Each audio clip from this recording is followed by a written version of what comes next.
Bonjour mes amis, dans cette vidéo consacrée aux actualités internationales de l'Algérie. J'espère que vous allez bien, et que vous êtes en bonne santé. Restez avec nous pour les détails. Nous participons aux élections présidentielles pour défendre les libertés. Le Conseil de la Choura nationale du Mouvement de la Société pour la paix s'est réuni avant-hier à Alger pour sa session ordinaire, au cours de laquelle la participation du mouvement aux élections présidentielles prévues pour le 7 septembre prochain a été abordée. Lors de cette occasion, Abdelali Hassani Cherif, président du mouvement et candidat à la prochaine présidentielle, a expliqué que participer à cette élection constitue une opportunité pour renforcer toutes les options et approches basées sur la défense des libertés, des valeurs et des principes fondamentaux, et pour promouvoir les voies de développement, afin de faire de l'Algérie un pays central. Il a ajouté que la responsabilité impose de ne pas rester en marge et de ne pas retarder l'accomplissement de notre rôle avec les moyens dont nous disposons, soulignant que le parcours actuel a confirmé la légitimité de notre choix de nous présenter à cette élection. Hassani Cherif a insisté sur l'importance de la présence à ce rendez-vous électoral, précisant que la décision de participer a été prise sans aucune pression ni orientation externe. Il a également souligné que le Conseil de la Choura nationale a œuvré pour que le mouvement de la Société pour la paix soit dans une position influente et compétitive, et qu'il participe à la bataille politique plutôt que de rester absent. Relations algéro-françaises, les premières sanctions tombent. La reconnaissance par la France du plan d'autonomie du Maroc pour le Sahara n'est pas restée longtemps sans réponse. L'Algérie a commencé à appliquer les premières sanctions contre les autorités françaises. Selon le journal français Le Canard enchaîné, l'Algérie refuse systématiquement de reprendre les ressortissants qui sont expulsés de l'Hexagone. L'hebdomadaire satirique, citant un haut fonctionnaire français, rapporte que des dizaines de ressortissants algériens sans titre de séjour et sous obligation de quitter le territoire français, OQTF, effectuent de simples allers-retours en avion.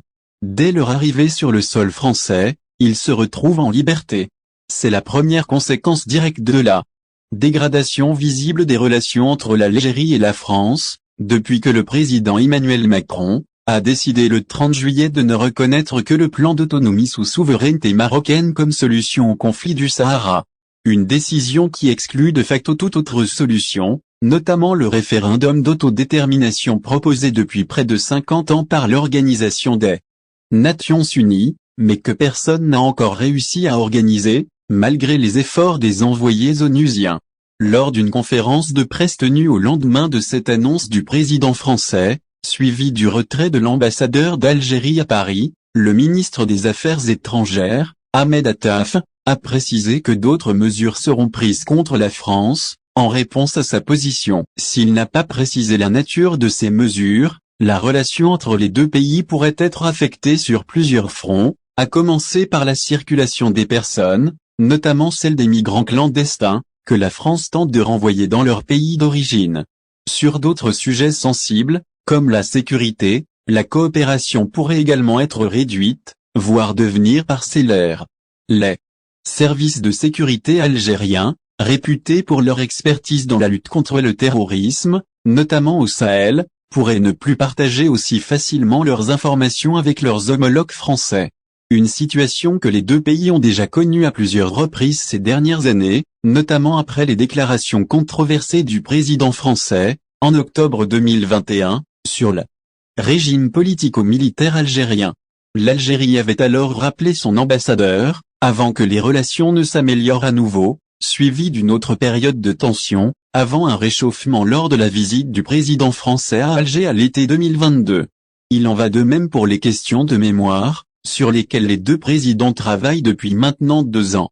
Les travaux de la commission mixte d'historiens constituée à cet égard sont actuellement gelés et l'incertitude plane sur la visite présidentielle du président algérien en France, prévue aux dernières nouvelles pour fin septembre ou début octobre, l'armée malienne au sud et les forces de Haftar à l'est. La Russie cherche-t-elle à encercler l'Algérie en raison de son soutien aux séparatistes ayant ciblé des éléments de Vagne? Les frontières algériennes connaissent des troubles armés sur les fronts sud et est. Après des semaines de confrontation entre l'armée malienne et les séparatistes de la région d'Azawad, les forces du général à la retraite Khalifa Haftar se sont déplacées vers l'ouest de la Libye, avec un soutien russe comme un nœud de mouvement. Avec les informations faisant état du soutien de l'Algérie aux séparatistes d'Azawad au nord du Mali, face à l'armée au pouvoir dans le pays et soutenue par les forces de Vanur, le déplacement des troupes de Haftar vers les postes frontières de l'Ouest semble être une réponse russe au régime algérien. Le palais d'El Mouradia et l'armée algérienne ont choisi de garder le silence sur ces développements. Cependant, les forces de Haftar ont annoncé leur intention de se rendre à Sebha, Ga, Ubari, Murzouk, Al-Qatrin et Bra al-Shati, selon les médias libyens, soulignant que l'objectif est de contrôler le poste frontière de Debdeb à la frontière algérienne dans la ville de Ghadamès. L'armée affiliée au gouvernement d'unité nationale libyen, reconnue internationalement, a déclaré jeudi dernier être en état d'alerte, mobilisant tous ses personnels et équipements en prévision d'une attaque potentielle des forces de Haftar, qui se nomme l'armée nationale libyenne. Le Conseil suprême de l'État libyen a exprimé, dans un communiqué, une inquiétude profonde face aux récentes manœuvres militaires dans la région sud-ouest par les forces de Haftar, qualifiant ces actions de tentatives flagrantes d'accroître l'influence et le contrôle sur des zones stratégiques importantes avec les pays voisins. Des images diffusées à la télévision et sur les réseaux sociaux ont montré des colonnes de véhicules militaires des forces de Haftar se dirigeant vers la frontière algérienne, notamment vers la région de Ghadamès, riche en champs pétroliers et gaziers.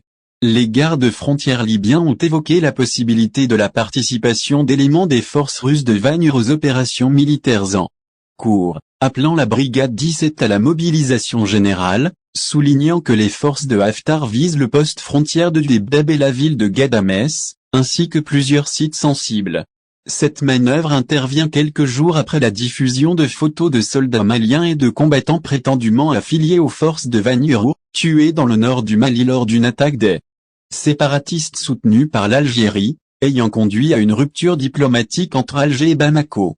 En juillet dernier, les forces maliennes avaient atteint la région de Haoura, à 10 km de la frontière algérienne, quelques mois après que le Conseil militaire au pouvoir ait annoncé le retrait de l'accord d'Alger conclu avec les groupes armés en 2015.